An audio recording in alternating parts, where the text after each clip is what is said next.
5 minutes. Go ahead and start. It's a water and sewer meeting. It's January the 9th.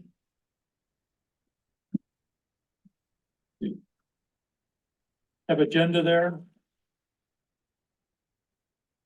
Pretty much like the past meetings, just some additional follow-ups and things like that, so. I'll make a motion, we approve the agenda. I'll second it. Any comments? All those in favor, say aye. Aye. Approved. December 12th minutes are there in front of you.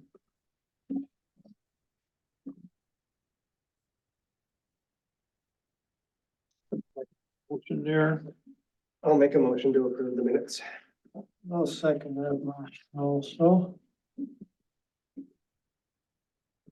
Other comments?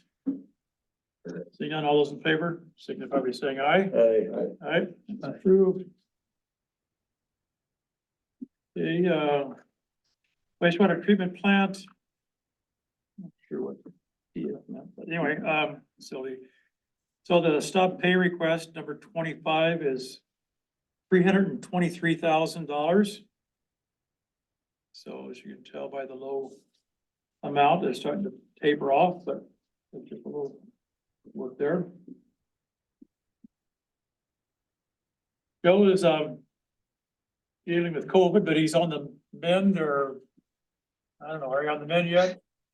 I am I'm doing okay. I guess I'm not 100%, but I'm doing okay. Napping this afternoon? What's that? You napping this afternoon? I did pull the plug around 4 o'clock, I guess, Okay. and took a little bit of a rest, but yeah, gets to be a long day. All right. Go ahead if you want to Just give you a few updates on the wastewater treatment plant. Not a lot, honestly, is new there. The contractor continues to go through startups and commissioning and providing some training at this point, and doing a lot of troubleshooting, getting things to work and integrated with the different systems out there. Continues to be a lot of electrician work and electrical work, and that work will continue on at least through the next week or two, and at that point, I think things will slow down a fair amount until spring approaches, at least the wastewater treatment plant. So Kane is out there maybe a lot more than I am. Any updates from your perspective, things that we should the committee would be interested in knowing? Just that when we start accepting flow, there's gonna be a lot of contractors back on site, and that training, a lot of training is gonna take place. Right, and that is something that the contractors we've talked to Stav about. The suppliers are willing to come back, and it is going to be scheduled that they do come back and do a wastewater startup. And we talked to the contractors about that, Kane, too. One of the responsibilities of the contractor is to video those trainings. So we have a video. It is their responsibility. We've told Stav that, so they're gonna coordinate and make sure that those trainings are recorded so that they're available for future reference. In terms, Not much, no. They were here for the generator training and the recycled water system training. That's all I know that they've been involved with. Is that just because of the time, or? I believe all of the startups, the latest schedule is more for the manufacturers to get their kinks and issues worked out. And like Joe said, they're gonna come back in the spring and do that training. So a lot of the contractors have option to just come back in the spring for that training startup. We were a bit concerned about their willingness to come back and they have stepped up and been good about that process. And it does, obviously they got to send people multiple times and they'd prefer to do all the training and commissioning at once, but they're going to end up making 2 trips, but they've been good about it. And they're not asking for additional compensation or complaining about it. They're seemingly being a reasonable partner there. So I'm happy to report that. Well, the hours of people service has been here. I haven't seen any invoice or anything come across for the time. It's just pro bono for now until it's I substantial. would assume you'll get an invoice in January for their work in December. Oh, I okay. think it's been fairly modest, like Kane had indicated, but it should be on the hourly basis at like $70 an hour. So that's what's in the contract at least.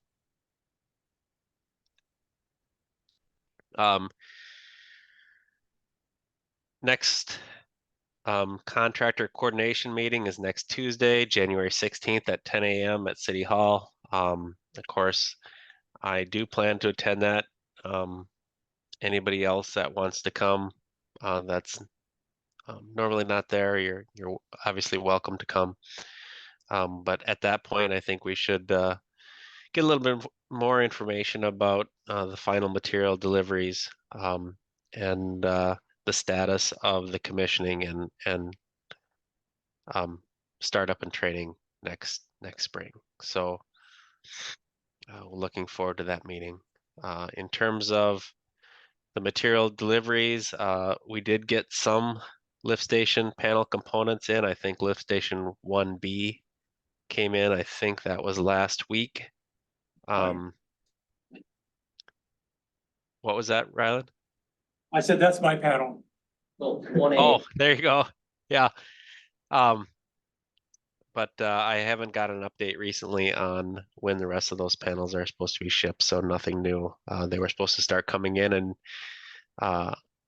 early January, end of December, early January. We did get one. I thought they were going to come in pairs of 2, but and they're continuing to be delivered to March. I thought early March, actually. It says the end of March, but I think it's early March. Any update? We just jumped over the stop change order request, the heat trace. No update on that. I haven't really advanced that change order just because it's a small item and there's other things going on, and we'll see if anything else pops up. I think we've kind of come to an understanding with them on that, and we'll advance that as time allows.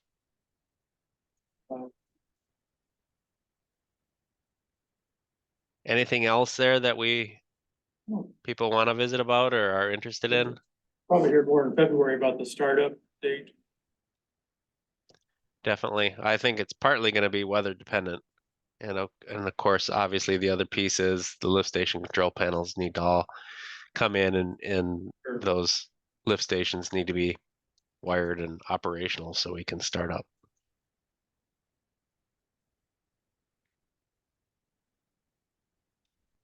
Maybe we'll hear something next Tuesday.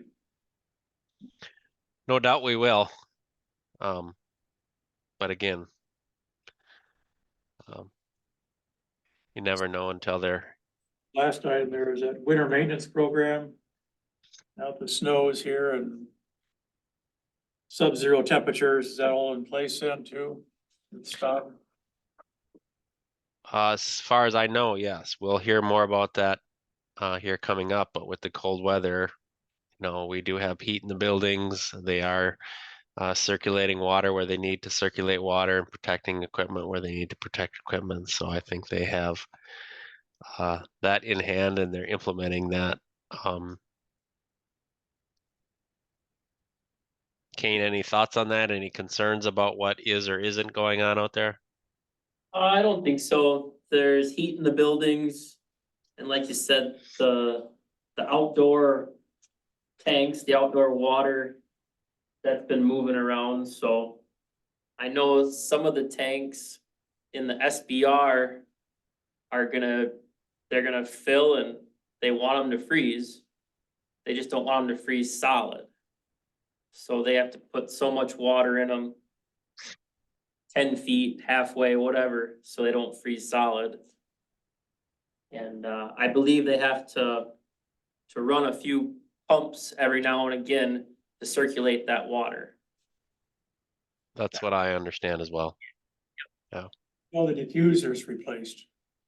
I have not heard on it's the fine bubble aeration in the SBR. A lot of those diffusers, they looked like they had tiny little holes in them. Like a needle went through a piece of rubber and like hundreds of these tiny little holes. And it turns out that they actually were not perforated completely through. When you held it up to the light, you couldn't see any light. And then they found some that were working. Why don't you explain real quick what it is? It's like a big rubber gasket about the size of a 5-gallon pail. And that goes over top of this diffuser, this pod. And air gets pumped into it and it makes these fine bubbles within the SBR tank. And there's hundreds of these pods with these like a rubber diaphragm. And the contractor found out when they were doing the startup of the SBR that they were not perforated all the way. So one whole tank wasn't moving air at all. They couldn't figure out why, and then it dawned on them that those diaphragms weren't perforated completely, so. That was a good find early on. So things like that are coming up and we're finding those things out better now than April, so. Right. Yeah, I understand there's been a number of issues, I guess probably something to some extent every day that gets resolved or gets addressed, and that's one of the more important ones. But like you said, definitely better to figure that out now rather than when you're trying to treat wastewater. Are the replacement parts available for those? Yes, yep. It's a completely manufacturer issue, so. It was just kind of odd that it was a complete tank. Like 100 of these things that were. Like a full shipment. Yeah, so it was definitely some quality control issue, so.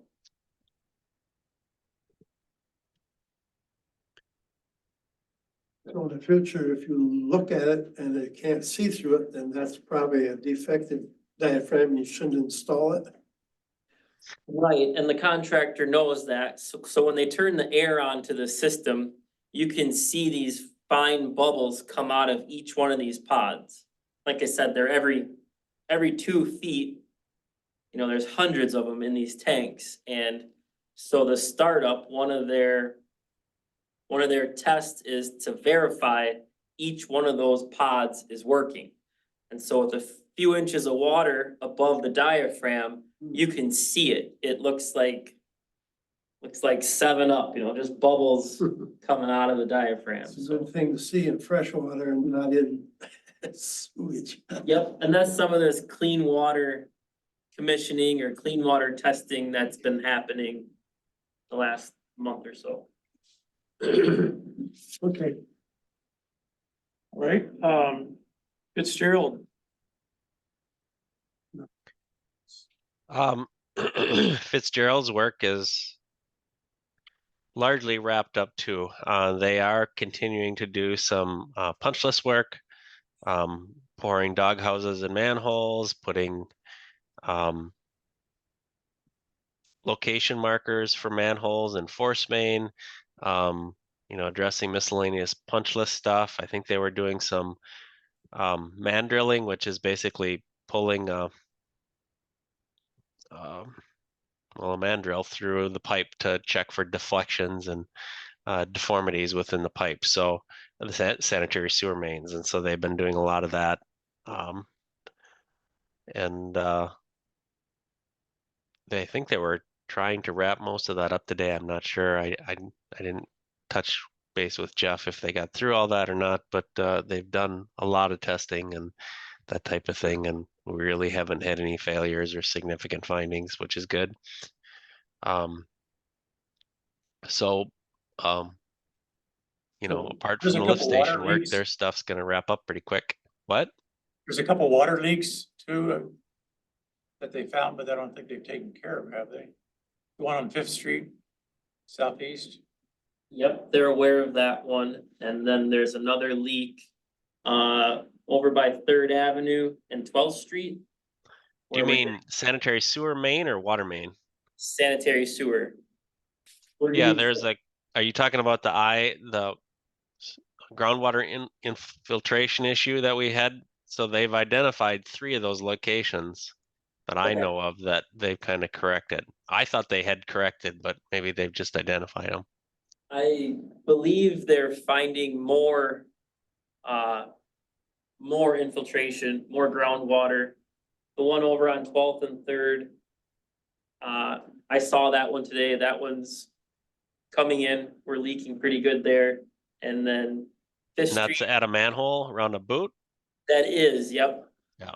And they said they fixed that, but now they're thinking maybe their fix or their pipe or their cap busted or cracked or something.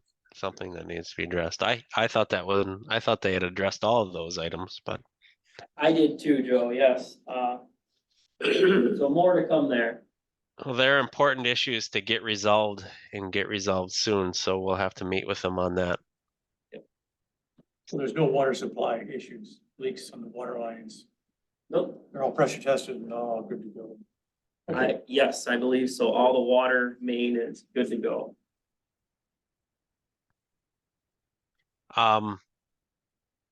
In terms of water main, one of the items on our agenda here is the 2 force mains. Or not 2 force mains, the 2 water services under Fifth Street. I did reach out to Ellingson and ask for an update on when they will come to drill those. Those, if you remember, the 2 water services that go under Fifth Street to the homes on the north side of Fifth Street, and there's rock under Fifth Street, so the contractor is going to have to horizontal directional drill those with some special rock heads on their drilling equipment. And so we've arranged to have that done. They've agreed to do it as we talked about last month, but they haven't got it done yet. I think they're working on schedules and when those specific crews want to start up, and I think they obviously need decent weather to be able to do that this time of year too, so.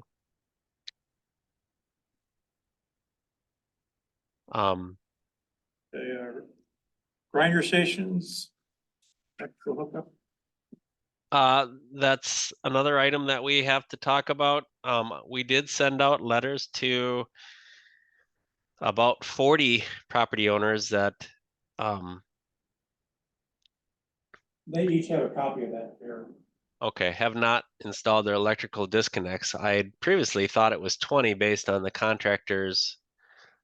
electrical contractor's summary of information, but Katie actually went through all of these and verified the electrician's information, and that number obviously pretty much doubled from what I thought it was last month. So 40 letters went out yesterday, and you guys have that letter. It should be consistent with what we talked about last month, and obviously we want them to connect as soon as possible, and we gave them that March 18th deadline to connect, because that's when the contractor Ellingson hopefully be back, and our wastewater treatment plant will also start up. Obviously, we can't start tying those grinder stations over until we got a place to treat the wastewater. So that's the schedule we provided, and hopefully that helps people understand what they need to do and motivates them to do that. You notice we talked about the potential cost of remobilization being, $1,500 or more for delaying the city's contractor. So hopefully that motivates folks. Just one side note, what not on our agenda, but just a very brief about the water hookups. Kane, if you want to just give an update with water meters that we've done so far and how many we may have to do. Out of the 60, I believe it was 60 mailings went out, May of 2023. 10 of those have completed connections. So about 50 to go for that May. I think it's May 3rd, Joe. The May 3rd deadline, if we're giving people 1 year to hook up, is be May 2024, so 50 to go. Big number. So there's, I guess in the June water billing, there'd be a $75 fee then, late fee, that's right, or July? So it'd be July, because we're giving them all of May to hook up. I take it, or May 3rd is the deadline. 1 year.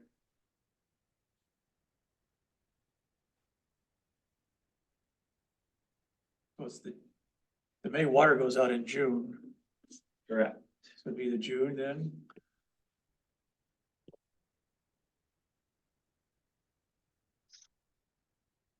Essentially, we're giving them to the end of May, Correct. not a special mailing, it's just all part of it.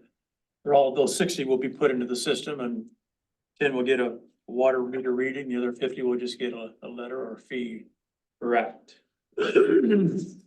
So that's something that Renee and I can work on, is getting those 50 property owners, getting them entered into the system, almost assigning them a water meter. And then if they don't come and get it, that bill is, they're already in the system, it just kicks it out, So that's something Renee and I can work on, how we're gonna tackle that. Do we want to send out any reminders or anything like that?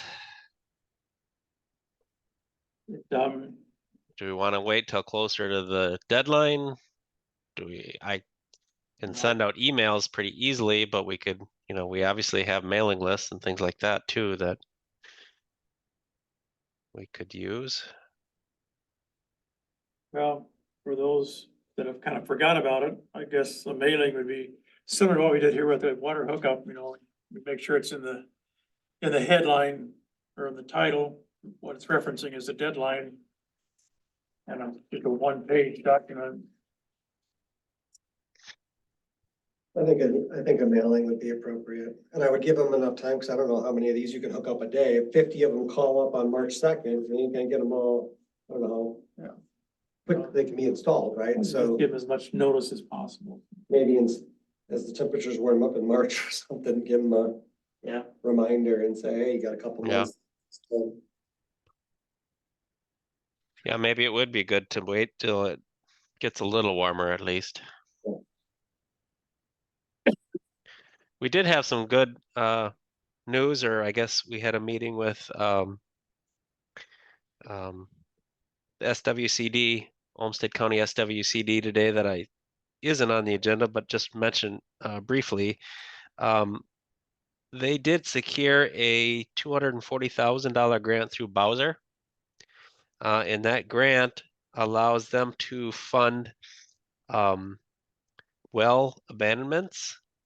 They're estimating that they'll be able to pay for 75 to 85% of a individual property owner's well abandonment, and there is no cap on that. Previously, their program was capped at $1,400 and they'd pay 50%, but this additional funding that they secured will help that and help them pay more for these folks. And so we expect that that money, grant money for individual property owners, will be available this spring. So I thought that was good news and worth mentioning.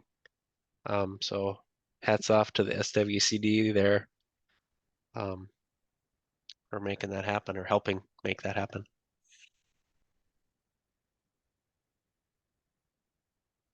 So there's, of course, that's between the homeowners and the county. So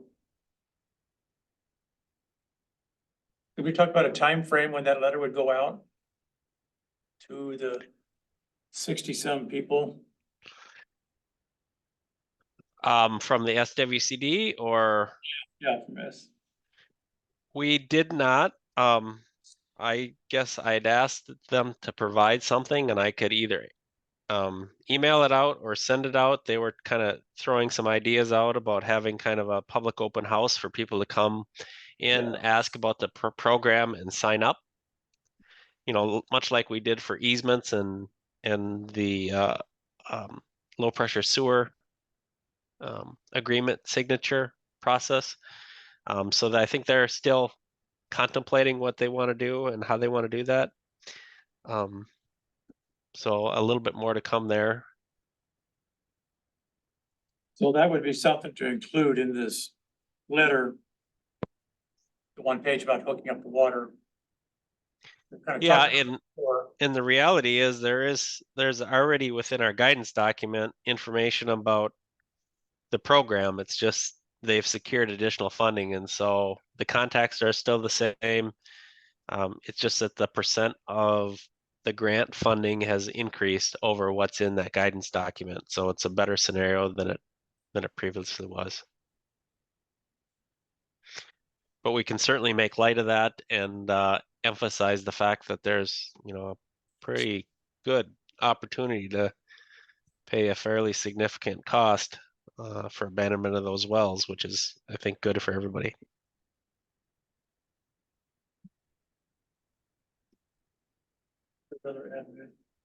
Okay, thanks. All right. Well, we'll see what the SWCD does. That open house would be a good time to get that in front of everybody, the invitation to, it's a select group anyway, so it's not a big group, so it wouldn't take much to let them know about that public open meeting, so. Right. All right. Their pay request for Fitzgerald is $167,431.93.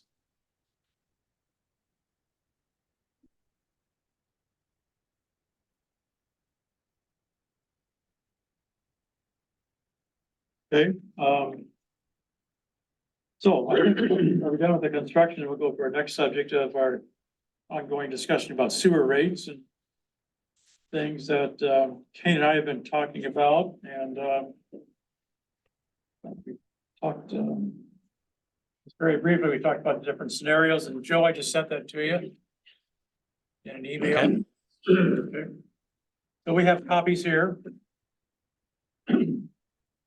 So, Kane, you want to take the discussion, discuss what we decided and what didn't make it?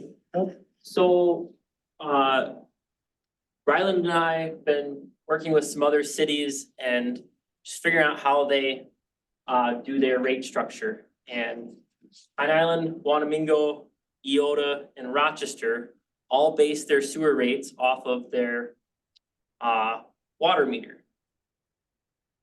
And what you see in front of you, that first page is kind of a compilation of all of those cities, their rates. And then on the right-hand side, you'll see Orinoco's kind of a rate or a fee structure, and then how they all kind of compare the lower right-hand corner.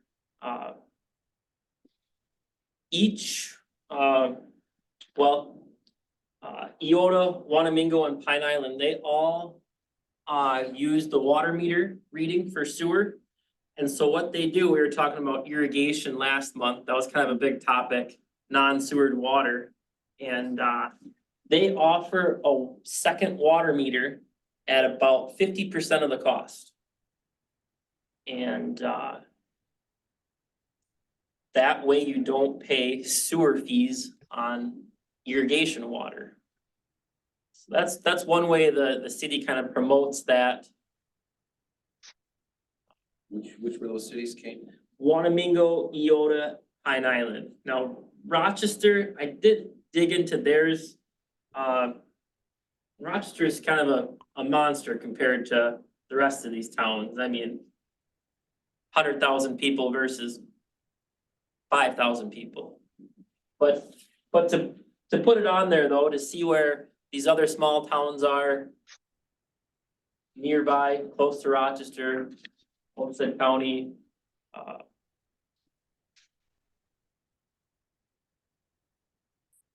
So one thing I noticed between Eota and Wanamingo is they're charging a little bit higher for their usage per 1,000 gallons, $7 to $8 per 1,000.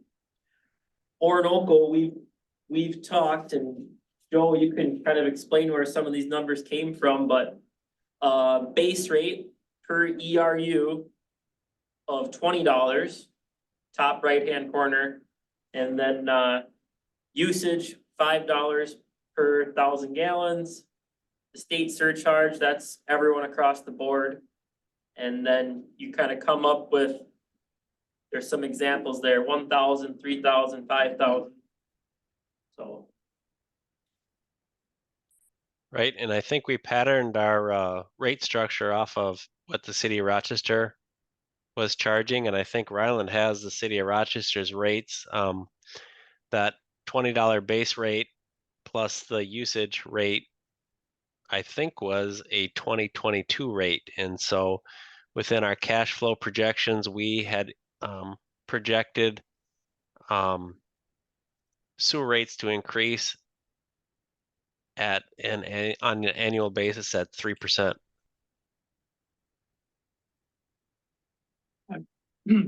Joe, I've got the front page of that resolution for wastewater rates for 2022 to 2027.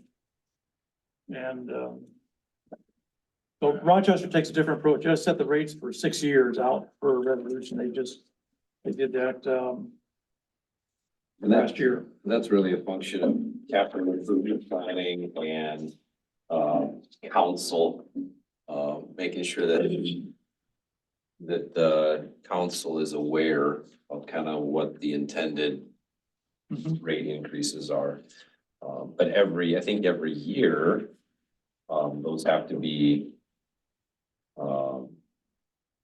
brought back to council, and then they set the rates at a certain value for the next calendar year. So even though they're forecasted out, kind of like they're adopted year by year, Okay. I believe. Yeah, there's a lot of other fees that go with this, but this is the first page of that. It's to give you an idea of what one city does. But the majority of the cities, like our size, is year by year. At the beginning of the year, so. So you can see over the right-hand column, we looked at when in all of our feasibility reports and what was shared with the Orinoco Estates. It says, I guess we preface the statement by saying at this time it's $20 per ERU base rate. So we took the editorial privilege of just saying, okay, what would $25 be? Because that kind of compares to some like Wanamingo, but also what $30 would eat, and then see how that, look at 1,000, 3,000, 5,000 gallons to kind of see how those different base rates would fit in. Of course, all those increases is going to help us with our meeting our expenses too. So the $20 is based on 2022, and now we're at 2024, so would it be proper to consider a different rate just based on the 2-year difference now? You said the annual percent increase that we allowed was 3%. So it would have been $20 plus 3% in 2023, then another 3% in 2024, right? For the sewer, we're looking at 5%. Water was 3%. Okay. So I mean, So I think Ryland, I think sewer was 3% too. I'm looking at the cash flow statement here. And the increases are all 3%. So in 2024, they had a rate of 20.5 for the base rate plus $5.50 for the usage rate. So 2024 would be, This year. 21.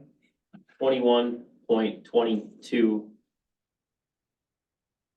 $21.22. This one is 5% sewer. I mean, that way you're honoring what you said originally. What's that? So if you do that, it would be consistent with what you guys said before, right? Yeah. And then the rate would be, what would be 550 plus 3%, right? So for Joe, what did you say? By 2024, the usage rate would be 550? Yeah, it says the cash flow statement I'm looking at says 2024, the base rate is $20.50. And then the volume rate is $5.50.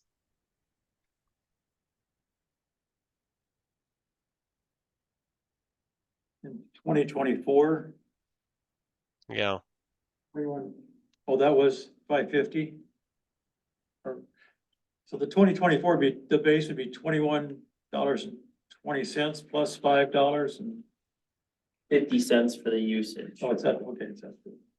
yeah, and on this spreadsheet, it says $20.50 for the base rate. I'm not sure. Take $20 times 1.03 is $20.60 times 1.03 is $21.22. Right.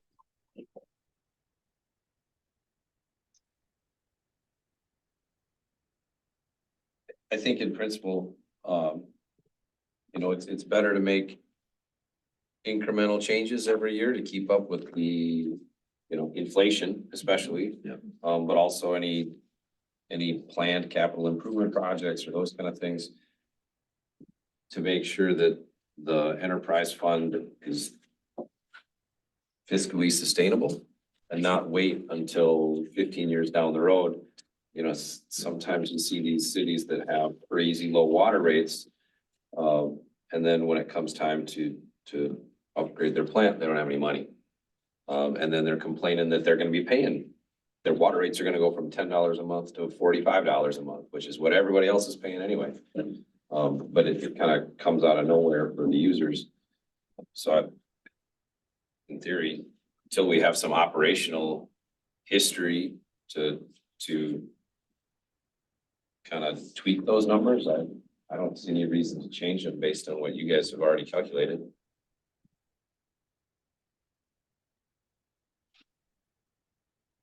My 5% that I had in my mind is based on,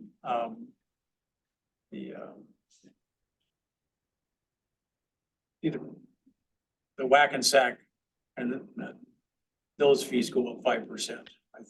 That is what we've been talking about. That's correct. That's right.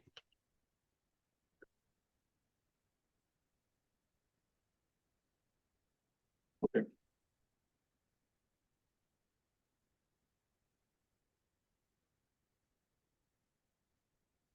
So 2024, we're looking at a base of 21.20, is that right? 21. $21.22. That's 3% in 23, 3% in 24.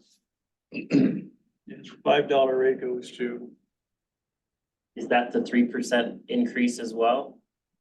that's 550. But Joe said that was 550 for 2024.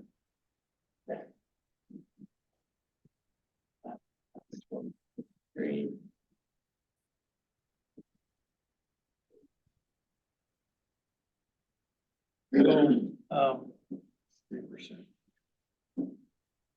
So this is a gap that we have in our utility ordinance right now. We haven't identified these rates in our utility ordinance. In the 51 code, I should say. I think wasn't the intent that these rates be included in the fee schedule on Yes, an annual basis? so I guess for the Water and Sewer Committee, we can make a recommendation to the council that the sewer rate for the sewer fee for 2024 would be $21.23 base plus $5.50 per 1,000 gallons.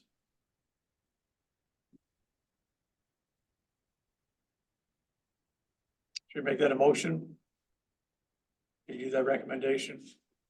I move to recommend the mentioned rates. Recommend those to council for inclusion in the 2024 fee schedule. Second that.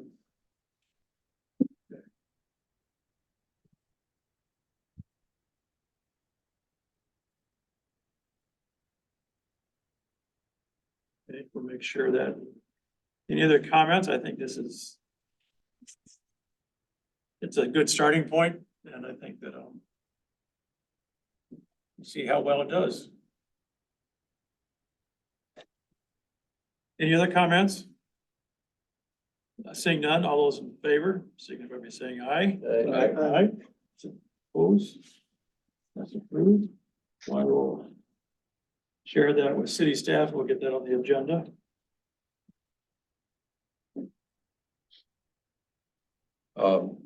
Getting back to irrigation and the meter. Oh, yeah. let's- You had mentioned, so the second meter is supplied at half the cost. When you say half the cost, how do we know what full price is, and then what is half of that? Is it physically the cost of the meter, or is there more? It's funny you say because Pine Island, Wanamingo, and Eota all use the same meter support, metering technology solutions. And they each have a different price listed. So, but they are the same, they're half. The first meter, whether it be 400, they're all 50%, so. Right now, we charge $450 for our meter. And I believe that number is a little exaggerated. I do have a call into Metering Technology and Solutions to get that actual cost. Our price, I should say. Our price, exactly. So, as a person who irrigates, I would buy the second meter, I would pay a plumber to have it installed. Yep. It would come through on the automatic electronic meter reading.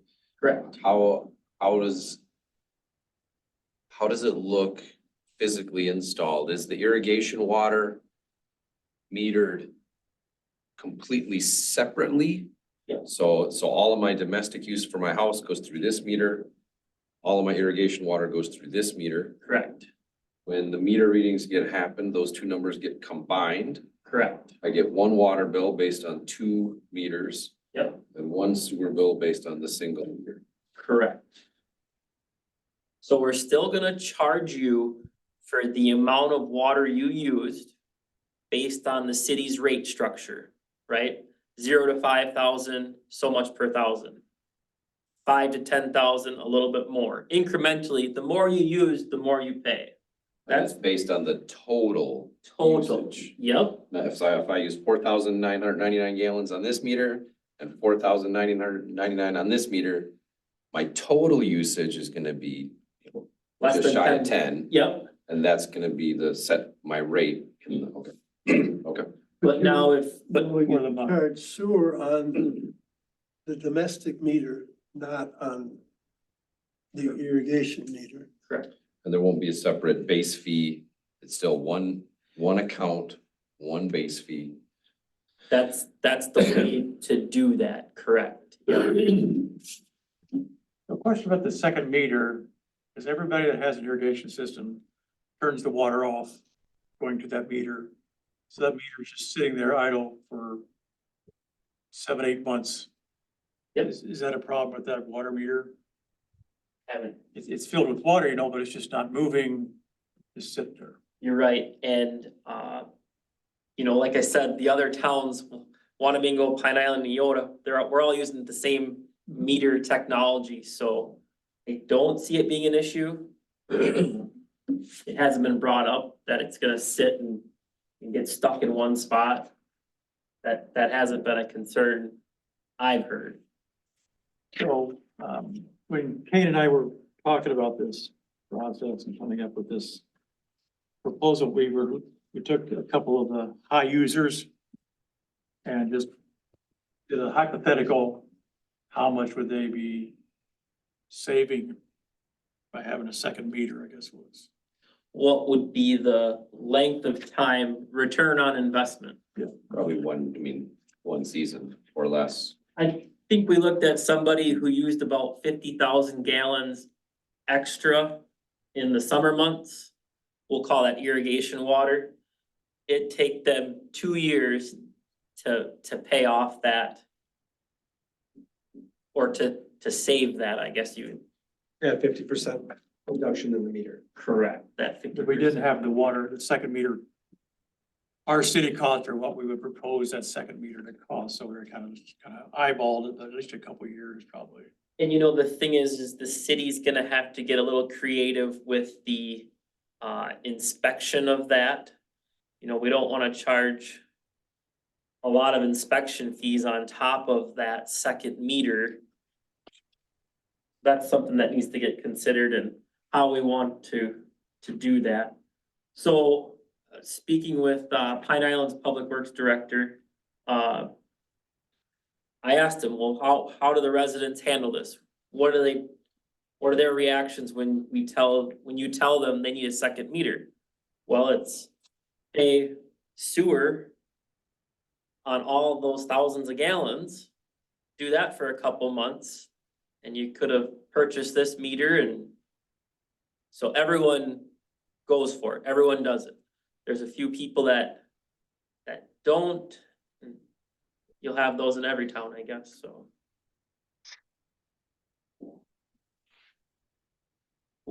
So That's the most accurate way to do it.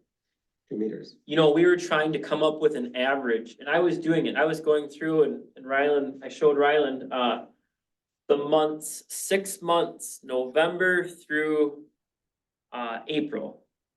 The non-irrigation months, right? And, average, what were we thinking? It was right around $42 an hour at $20 in ERU and $5 per 1,000 gallons. And then we looked at the summer months, what is we wanna put a percentage.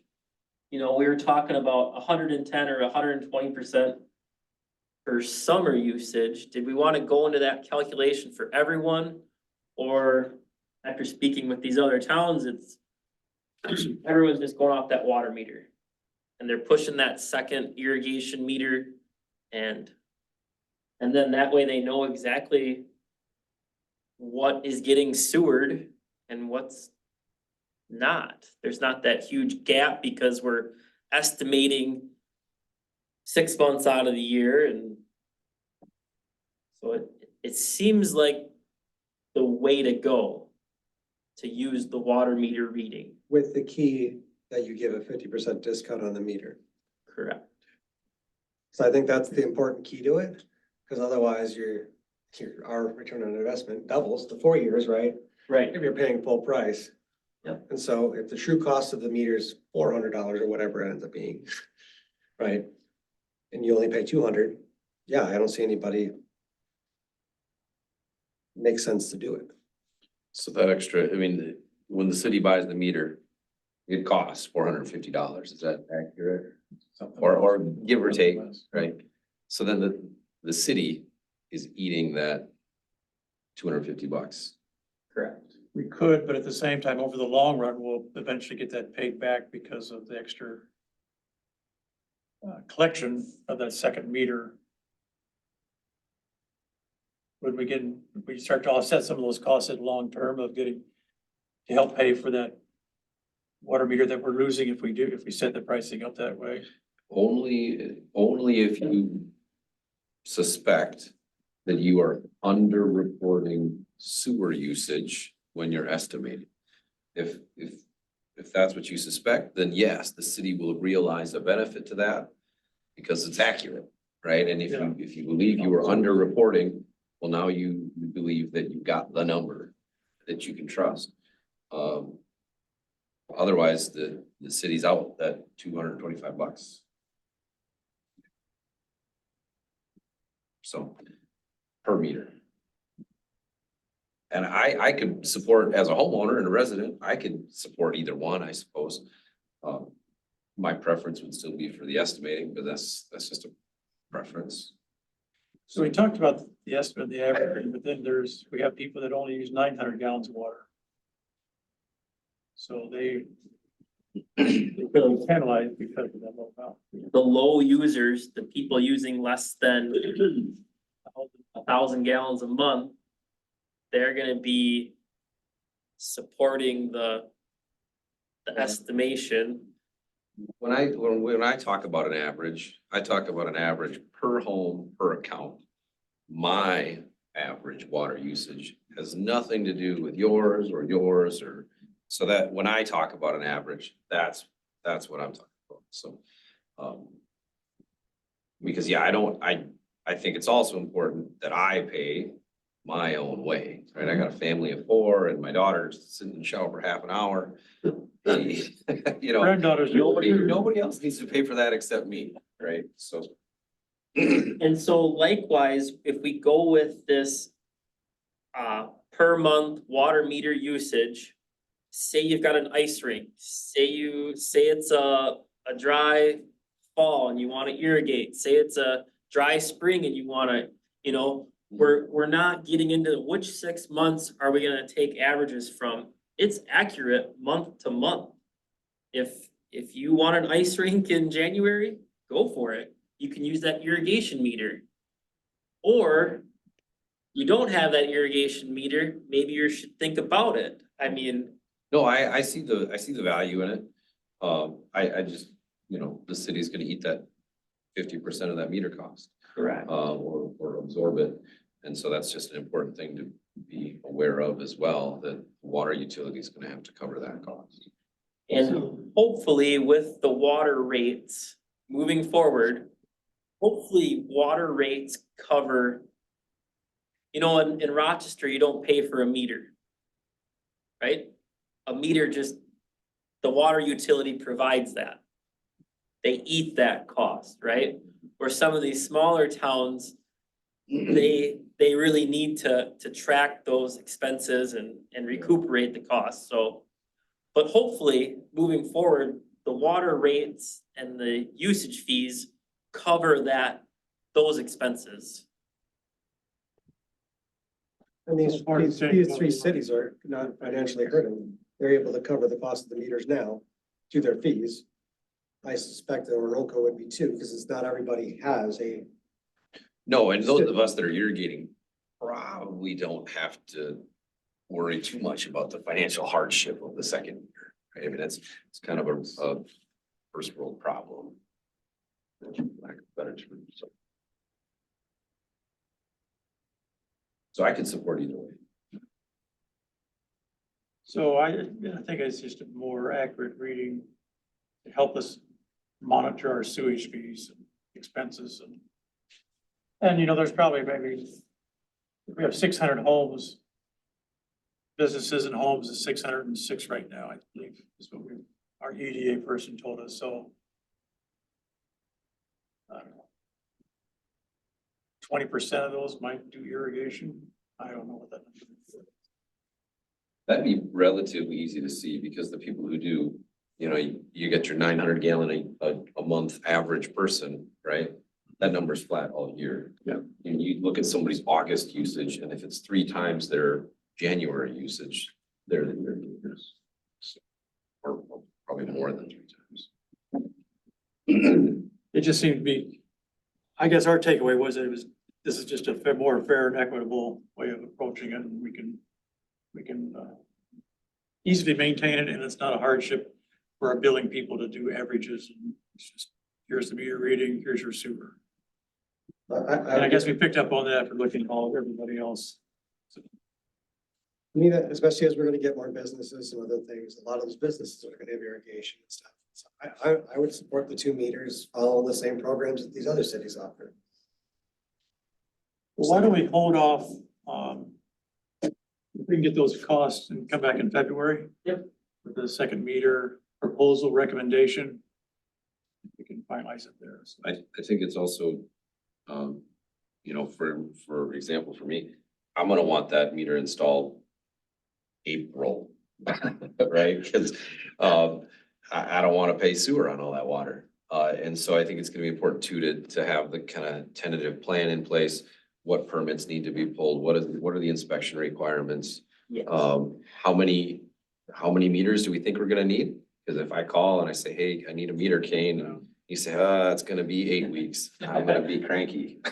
So, you know, just having that kind of a game plan in place. Did the mailings go out, Ryland, from CETA?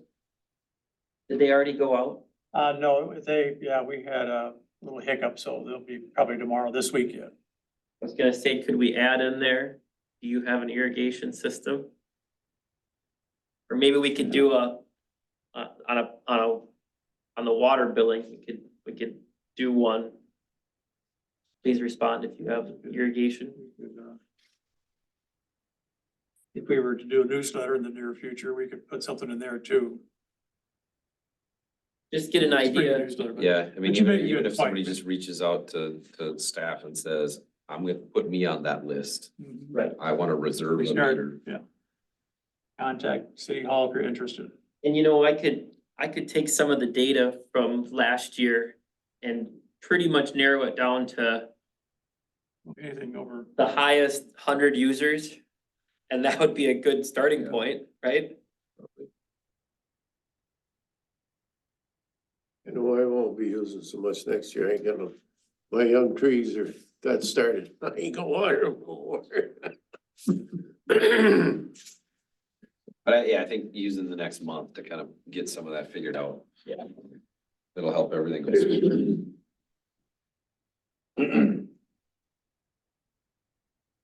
Just question on it, so, in my home again, for example, I'll have to.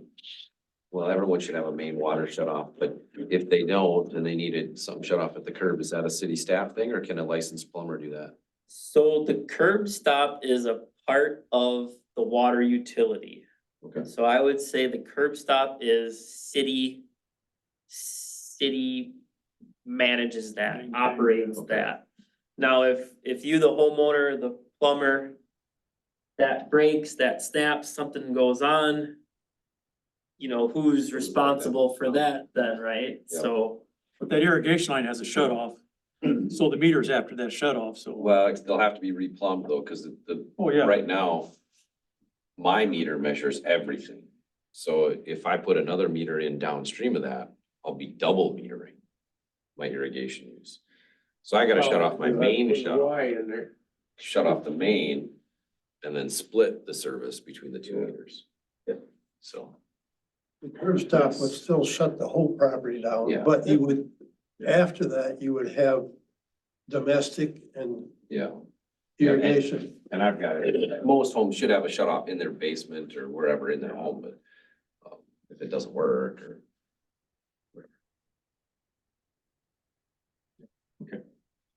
So we'll bring back at the February meeting then, so. All right. Good discussion. Okay, what else we got here? The cross connection control backflow prevention. You were going to review Minnesota Rural Water Association template, it's ongoing.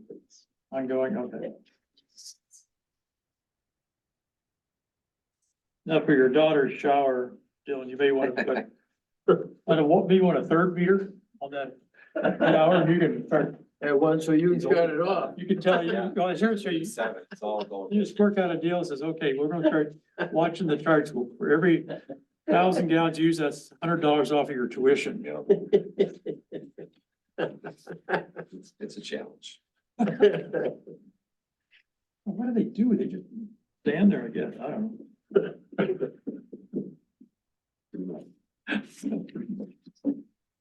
know. That's all I had. Any other comments? Joe, did you have anything else? Nothing for me. With that, I make a motion, meeting adjourned at 7:30. Second, Second. Really got into it. all in favor, say aye. Aye. Kane, thank you very much for taking the time to pull the spreadsheet together. Yeah, this is gonna be a lot easier than going in individually, putting a rate on each address. And then even like the new users, how are we gonna give them are we gonna give them an average? How do we give, we don't have their data from last year. So, We started talking that, but the more we talk, I'm out. yeah, the Okay. water meter is the simplest, most accurate. And It's fair to everybody. If you wanna wash your car every weekend, you're gonna pay for it. And, if you don't, You wash your car a lot, you can put a meter in. exactly.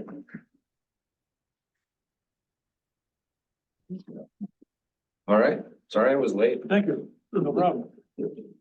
Night, everybody. you go. Hope you feel better. Thanks. No, Lynn's We're taking taking over again, is that the latest? Sure. With me, right? All that stuff. Yeah, just for a second. Oh, part of my question came was serious. Yeah. So my main water stuff. So my irrigation valve, I need to See you, replace Joe. it. And Yeah. while I'm in there, I'm gonna have them replace my main water. Thanks, Joe. Because it's like a little garbage valve. So at some point, I'm gonna, well, actually,